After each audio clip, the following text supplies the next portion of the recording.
आज हम गए थे जीएम का फ्रिज देखने। इसका लुक देख सकते हैं आप, कुछ इस तरीके का है जो आपको दिखाई दे रहा है। ये लुक है इसका।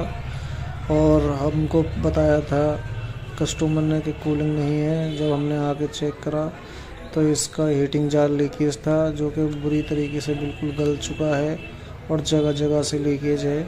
हम लेके आए हैं दूसरा नया जाल अपने साथ, और हम इसमें आपको लगा के दिखाते हैं कि किस तरीके से लगाते हैं, और स्टेप बाय स्टेप सारा कुछ हम आपको बताएंगे इसमें कि कैसे क्या होता है। और इसमें कंप्रेसर है 8600 गैस का, और ये है 185 लीटर जीएम का, और इसके वाट हैं 140 के समथिंग कंप्रेसर के, जो कि हम अब आपको हीटिंग जाल लगा के दिखा रहे हैं। ये क्योंकि इसका पत्तियों का सही से लगाना और सेंटर में लगना चाहिए। अगर टेढ़ा लगेगा तो अच्छा नहीं लगेगा, इसीलिए हम सेंटर में लगा रहे हैं इसको। ये हमने लगा दिया है सेंटर में, और इसके पाइप को अब हम सेट कर रहे हैं, क्योंकि जिस तरीके से इसका था उसी तरीके से न्यू भी रहेगा। जिस तरीके से आता है इसमें उसी हिसाब से हम डायरेक्शन दे रहे हैं इसको, पाइप को मोड़ के। और हमने ये मोड़ के इसका सेट कर दिया है हीटिंग जाल। अब हम अपनी ब्लू लैंप निकालेंगे और इसमें वेल्डिंग करेंगे डिस्चार्ज पाइप पर, जो कि इसमें जो पहले टुकड़ा है पहले का हीटिंग जाल का, उसको गर्म करके हम निकालेंगे। और ये बहुत ही ध्यान से निकालना पड़ता है, क्योंकि देखा गया है अक्सर कि गर्म करने के टाइम पर ये टूट जाता है। न्यू टेक्नीशियन से जो काम करते रहते हैं वो तो निकाल देते हैं इसको, उन्हें मालूम है कि कितनी हीट देनी चाहिए इसको, और ये निकल जाएगा। अब इसको मैं गर्म कर रहा हूँ, और ये गर्म करके मैंने थोड़ा सा इसको हिला के देखा। हाँ, ये निकलने के लिए बिल्कुल तैयार है। अब ये निकलने के लिए बिल्कुल तैयार है, तो हम इसको अब निकाल रहे हैं बाहर। ये हमने निकाल दिया है, और हम अब इसके हीटिंग कंडेंसर के डिस्चार्ज पाइप पे ब्रीजिंग करेंगे। अब ब्रीजिंग किस तरीके से करते हैं ये आप देख सकते हैं। और ब्रीजिंग बिल्कुल ध्यानपूर्वक करनी चाहिए और साफ़ सुथरी ब्रीजिंग करनी चाहिए, जिससे कि आपके काम में कोई शिकायत ना हो और काम भी आपका अच्छा लगे। जी, हम अब फ्लैश कर रहे हैं इसको, क्योंकि हमने टाँका लगा लिया है। कि अगर फ्लैशिंग से हमें पता चल जाएगा। अब ये फ्लैशिंग करके हमने देख लिया है, इसमें प्रेशर वगैरह सारा कुछ सही आ रहा था, बिल्कुल ओके था। और अब हम इस पर लगाएंगे फ़िल्टर, और फ़िल्टर लगाने के बाद हम आपको दिखाते हैं। ये हम इस पर फ़िल्टर लगा रहे हैं। फ़िल्टर किस तरीके से लगाते हैं आप लोग देख सकते हैं ये, क्योंकि फ़िल्टर बिल्कुल बेहतरीन तरीके से लगना चाहिए इसमें, क्योंकि अक्सर करके देखा गया है कि आप सही से फ़िल्टर नहीं लगाओगे तो यहीं से लीकेज की समस्या ज़्यादा होती है। कैपिलरी से या हीटिंग जाल के पाइप से अक्सर करके देखा गया है कि फ़िल्टर पास से ही लीकेज ज़्यादा होते हैं फ्रिज।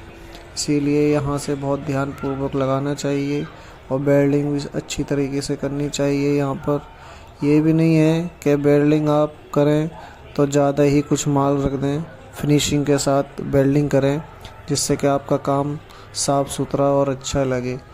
ज़्यादा वेल्डिंग करने में और वेल्डिंग रॉड गलाने में भी कोई फ़ायदा नहीं है, मगर ये है कि साफ़ सुथरा करें आप काम को। ये आप देख सकते हैं कि किस तरीके से हम कर रहे हैं।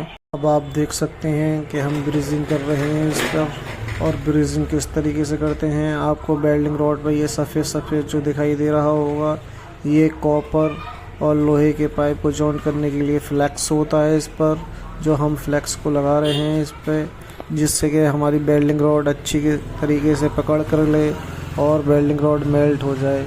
अगर फ्लैक्स आप नहीं लगाओगे तो लोहा पकड़ सही से नहीं करेगा, जिससे कि आपका वेल्डिंग लीकेज होने का खतरा ज़्यादा रहता है।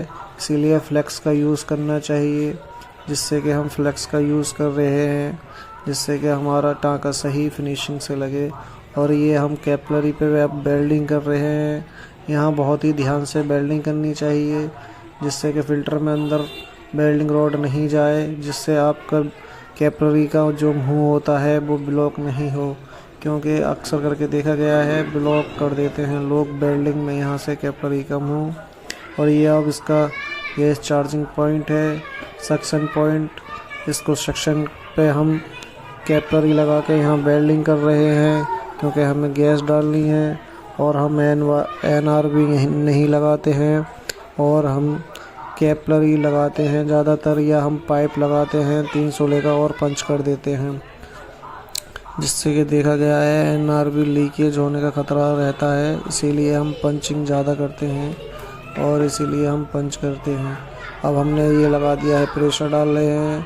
अब हमने प्रेशर डालने के बाद हमने देखा है इसमें कि लीकेज तो नहीं है, हमारे टाँके बिल्कुल परफेक्ट लगे हैं कि नहीं लगे हैं। तो टाँके बिल्कुल हमारे परफेक्ट लगे हैं, लीकेज कहीं से नहीं है। जितने भी हमने जॉइंट लगाए थे सारे हमने चेक कर लिए हैं और सारा कुछ सही है। अब हम इसको लगा देंगे वैक्यूम पर, क्योंकि वैक्यूम करना भी बहुत ज़रूरी है, क्योंकि ये 8600 का कंप्रेसर है। हमने अब लगा दिया है वैक्यूम पर। वैक्यूम करने के बाद हम इसमें डालेंगे गैस, और गैस किस तरीके से डालते हैं हम आपको दिखाते हैं। हमने इसमें अब देखो गैस डाल रहे हैं। फ्रिज को हमने बिल्कुल बंद रखा है और हम इसका स्टैंडिंग प्रेशर हमने 40 रख दिया है। गैस हमने यूं ही डाल दी है इसमें बंद पर ही, और हम अब इसका पॉइंट लगा के इसको स्टार्ट करके देखेंगे कि स्टैंडिंग प्रेशर के हिसाब से हमारी गैस सही डली है कि नहीं डली है। अक्सर देखा गया है कि लोग चालू पे डालते हैं, मगर मेरा तरीका यही है कि मैं बंद पे ही स्टैंडिंग प्रेशर देख लेता हूँ गैस का कितनी गैस पहुँच गई है। थोड़ी बहुत अगर कमावेशी रहती है तो बाद में हम उसको सेट कर देते हैं। हमने अब इसका प्लग लगा के चेक करेंगे, जो कि हमने अब लगा लिया है। जो हम देख रहे हैं इसको चला के कि अब सही काम कर रहा है नहीं कर रहा है। हमने ये देखा है कि हाँ गैस तो हमारी समथिंग सभी पूरी पहुंच चुकी है इसमें, जो कि हम अब इसका कैपिलरी और फिल्टर को बारी बारी से चेक करेंगे। जो भी हमारे जॉइंट थे कि लीकेज तो नहीं है, मगर हमने पहले भी चेक कर लिए थे। ये इसका कुछ फाइनल लुक है, जो कि हमने बिल्कुल गैस वगैरह डाल के ओके कर दिया है। और इसका रनिंग प्रेशर हमने +1 रखा है, जो हम आपको वीडियो में भी दिखाएंगे। अगर आपको दिख रहा होगा, डिस्प्ले में दिखाने की कोशिश कर रहे हैं। ये +1 है इसका रनिंग प्रेशर और सारा कुछ सही है। अब इसका ये फाइनल लुक है और हम अब आपको अंदर से भी दिखाते हैं इसका। और ये अभी का बैक का है इसका, और आप देख सकते हैं कंप्रेसर इसमें ये लगा हुआ है, ये अंदर का है, जो कि बिल्कुल सही चल रहा है हमारा फ्रिज। और हमने इसमें थोड़ा हल्का सा पानी डाल के चेक करा था कि कितनी देर में ये आइस जमाएगा, तो बिल्कुल अच्छी तरीके से काम कर रहा है। ज़्यादा इसको 15 मिनट चले हुए हैं फ्रिज को, और बेहतरीन तरीके से पूरे फ्रीज़र में आइस आ गई है और आइस भी अच्छी आई है, और पूरे फ्रीज़र में बेहतरीन तरीके से कूलिंग है। कस्टमर काम को देख के बहुत खुश हैं, क्योंकि काम हुआ है उनका। घर पे ही हम करके आए थे, उनके शॉप पे नहीं लेके आए थे। और ये आप देख सकते हैं, वीडियो में दिखाने की कोशिश भी कर रहे हैं कि आइस फॉर्मिंग पूरे फ्रीज़र में आ गई है और ये बेहतरीन तरीके से काम कर रहा है। और आप चाहते हैं कि हम इसी तरीके की नई वीडियो बनाते रहें, तो आप हमारे YouTube चैनल को फॉलो करें।